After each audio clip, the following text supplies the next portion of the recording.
I'll listen to Romo any day over Collinsworth. No, flat out. Collinsworth is good for a classic line every single week. Well, there's a guy that can throw a moonball.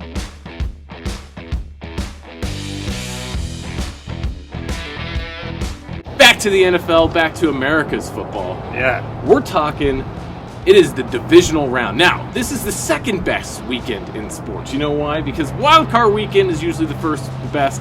Wild card weekend was trash. It was bad. It was not very good. And, when every single lower-seeded team wins except for the Commanders, well, it tells you a lot about the NFC South. The NFC South was terrible. I mean, the Broncos went undefeated against the South this year. That's how they got into the playoffs. And we'll cover that in the Bo next segment later. Oh, but good. You have some decent matchups this week. I'll say decent because there is a couple that I think may pull the upset. The best matchup, though, the best matchup is hands down, and that's where we're going to start, happening in Buffalo. Kind of weird that it's happening in Buffalo this year. Orchard Park, not in Buffalo. Well, whatever. It's in New York, okay? It's not in Baltimore. And it is going, Baltimore is a 1-point favorite in this going into the weekend. It's going to be a cold game. Lamar's coming out in his ski outfit again. Who do you got? Yeah, this is a tough one, Dirk. I think I'm going to give Baltimore the slightest edge in this game because, again, Derrick Henry is just such a difference maker. It's not going to be a blowout like when they played earlier in the season. I anticipate both quarterbacks are going to play well in this one. I know when the Bills and Ravens played about 5 years back and Baltimore went up to Buffalo, Jackson had a terrible game. The Bills won like 24-10 or something.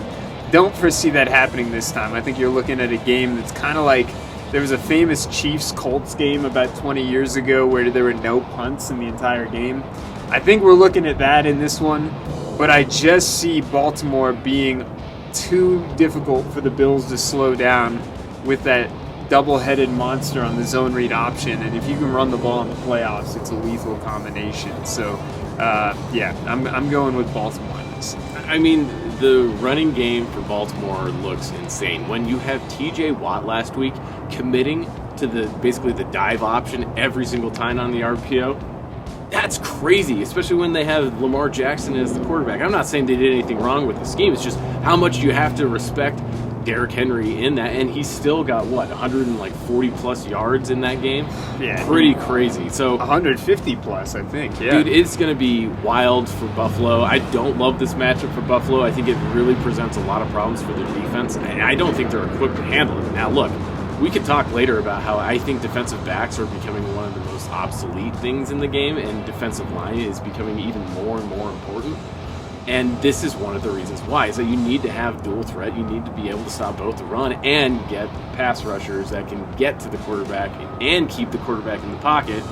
All those things simultaneously. And I'm not sure that Buffalo is equipped to handle this offense. Now, defensively, Baltimore actually looks pretty good. They're starting to play well. Yeah. I hate to say it, previously, it didn't seem like they could stop the pass whatsoever. It was almost just like, hey, heyday, But now, the way that they're playing, Mike, I don't know that this is. I don't know if this is going to be the shootout that everybody thinks. This might actually be maybe more of a one-sided game than we're expecting. In fairness, though, has anyone slowed down Buffalo in the last little while either? I mean, the Bills have looked pretty good in games that are meaningful on offense.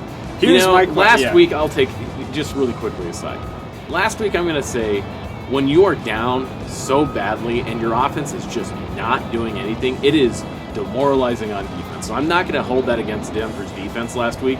I think a lot of that has to be with when you score 3 points in the first half, and after that seven points in the first half. And after that first offensive drive, Denver's offense did absolutely nothing. The running game was atrocious. Yeah. And it was bad. So there was no hope. At what point are you just like, you know what?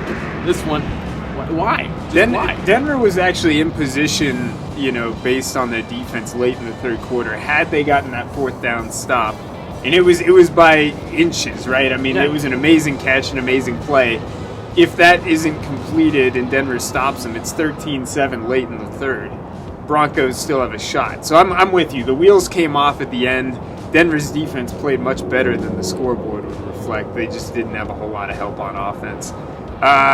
Dirk, it'll be interesting. I still think probably Baltimore is your better bet on this one. But I've got 2 questions for you. Yeah. A,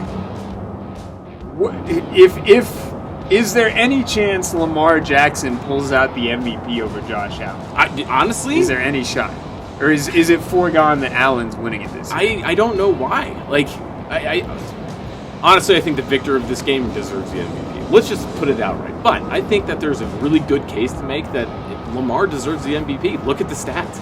He has better stats all season than Josh Allen does. Now, they started poorly, but I'm not sure that was necessarily on Lamar. I think that was all that defense and being Swiss cheese on the defensive pass side. But Josh Allen does not have Derrick Henry on this team. There's your counterpoint. I mean, that's fair. However, the win differential, because that's what I keep hearing, is that, look at those losses that they had. The losses early, I mean, it's a foot outside of bounds, so we're talking like a toe. Yeah, a toe difference. I mean, that alone could have changed the whole complexion of the NFL. 2 things that happened in week 1 that could have changed everything. 1, the Ravens get a toe down. Who knows what happens with seeding and all kinds of stuff. 2, the Bengals don't randomly blow a game in their opener to the Patriots, end up making the playoffs. Who knows what happens? Yeah. Second question I was going to pose to you, Dirk, is there any way to watch this game with the announcers on mute? Is Tony Romo going to be the most insufferable announcer of all time in this matchup? There's going to be a lot of I don't know, Jim. He's just setting the table. If the Bills win and it's the Bills and the Chiefs in the championship game, I don't think that you can conceivably listen to this. I'll listen to Romo any day over Collinsworth. No, flat out. Collinsworth is good for a classic line every single week. Well, there's a guy that can throw a moon ball. Oh, he had one last week that, oh my God. Oh, Collinsworth's your modern day Madden. Okay, moving on. We have in Detroit a Commanders team who is, some surprises last week. The Doinker Dinkers make it on, and they go past Booty Bay and move on to, what are we going to call it? Motor City, USA? Yeah, all right. From Booty Bay to Motor City, USA. Commanders go on. They're 9.5-point underdog in this one. Yeah. I like the way they played last week, but I just think that offense is churning way too much. You're going to see the Lions score 35-plus in this game. Yeah, I think that's pretty spot on, Dirk. I think Scary Terry is a good test for the Lions' defense. Again, I mean, the biggest question marks Detroit has is the team healthy enough on defense to really make a deep run. I think if you're a Lions fan, you're glad that you at least face a team that's pretty hot on the offensive side of the ball to test you, because obviously whoever you play in the conference championship between the Eagles and the Rams is going to be a much, much bigger test than the Commanders. That could age like milk if Washington pulls the upset here. They're scrappy, but it's not going to happen. They're scrappy. No. Let me make the case, okay? No. They're a scrappy enough team that I think that they really have bought into the system. They believe they haven't been in the playoffs since, Robert Griffin III? Yeah. So, I mean, there is a case to be made that the Commanders come in, and it's a recipe for an underdog to pull this off. A couple weeks off, a slow start. Jaden Daniels in that offense has been, firing on all cylinders. Now, last week, I thought he looked kind of rough. He made some really good throws, and then questionable throws late. I mean, you saw a series of times when he just didn't have his feet set, he was moving too quick, or he didn't look at the hot route, and there's a wide open, what's the acre? No. Tight end. What's the guy's name? Ertz. Yeah, there was a wide open Ertz for just a touchdown if he just saw it. I mean, it was just one of those, read the hot routes, throw into the blitz, and there he was. So I'm not saying that they're horrible or Jaden Daniels is horrible in any ways, but you could see the rookie mistakes and the pressure getting to him. Maybe he flips that around. But I do think that there's a case to be made that the Commanders could pull off one of the biggest upsets in recent history. This is Ford Field in the greatest season in Lions' recent history. Yeah. I mean, I just don't... I'm just making the case. I'm steel manning it. I'm just saying it's a tougher showdown than the pile of ass that was the NFC South this year. With that said, here's one you'll like. If Washington pulls this out, they are the Jacksonville Jaguars of the 2020s, ruining the Denver Broncos 96 season. That's what they are exactly. Another thing to hear me out on. Yeah. The NFC North was the most overrated division in football. You have the Packers losing in the first round. You have the Vikings showing their true colors. And Darnold, well, it looks like he got haunted again. But can the Lions make it 0-3 first round or first game of the playoffs for the NFC North? No, they can't. Okay. They won't. Next game we have, Mike. Yeah. You have your Super Bowl double Super Bowl defending champions on their way to a three-peat? Question mark. No. 8.5-point favorites taking on the Texans in Kansas City. You know how Arrowhead is this time of year, and you know how loud it gets. Now, the Texans did come back and provide some life, and they didn't look too bad last week whatsoever. No. Can they continue that momentum into Kansas City? Surprised a lot of people. I mean, probably not. No, I don't think they can. Again, this is where you really miss Stephon Diggs if you're the Texans. I mean, it's just playing against playoff Spagnuolo is a different thing. They're not going to. So here's my thing. I hear you. I agree. Look, the offense looked pretty decent, but that was carried on the shoulders of Stroud and Nico Collins. Without Mixon being a heavy contributor, or frankly any type of run game going on in Houston, I just don't see their chances whatsoever. I think you're going to see a fairly well handled. It's not going to take the refs. Let's put it this way. It won't take the refs to make the difference in this game. No, this is an even safer pick than Detroit. I mean, and it's infuriating that the Chiefs can sleepwalk through playing the Texans and they're one game away from another Super Bowl. But it is what it is. Kansas City will be hosting the conference championship game. 100%. Do you hear that sound? That's the sound of upset alert. Oh, now you know how I like Saquon, and I like Saquon. You do like Saquon. And you know how I like Jalen Hurts. I love Jalen Hurts. However, the upset alert is coming around, and let me tell you why. Now, right now, you have a 6.5-point favorite in Philadelphia. This one's played in Philly. Now, Philly fans will hate this. However, you have an LA that is centered around a community of a disaster that's going on, and people are feeling pulled together. Right? They had a home playoff game taken from them, and yet they still trounced a 14-win team, one that had made a pretty good case to be a Super Bowl contender this year. Handled them not only soundly, but embarrassed that whole team on Arizona's field. Right. By the way, now they travel across the country, and I think that you have some momentum. And you have a story to believe in the LA Rams. They have a quarterback, Super Bowl winning quarterback, maybe the only other Super Bowl winning quarterback in the playoffs right now besides Mahomes. Yeah.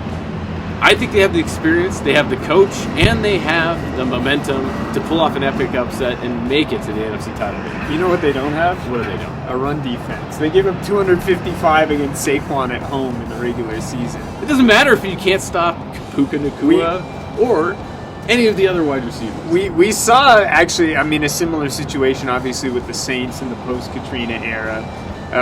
Here's the thing, though, Dirk. You know who has absolutely no sympathy? Who? The Philadelphia Eagles fans. They are going to boo everything. Yeah. There will be batteries thrown onto the field. I actually think Denver it's in the Mexico-U.S. international. No, these guys would if it comes down to providing charitable relief or whatever, they'll probably do it and then yell the F word while doing it.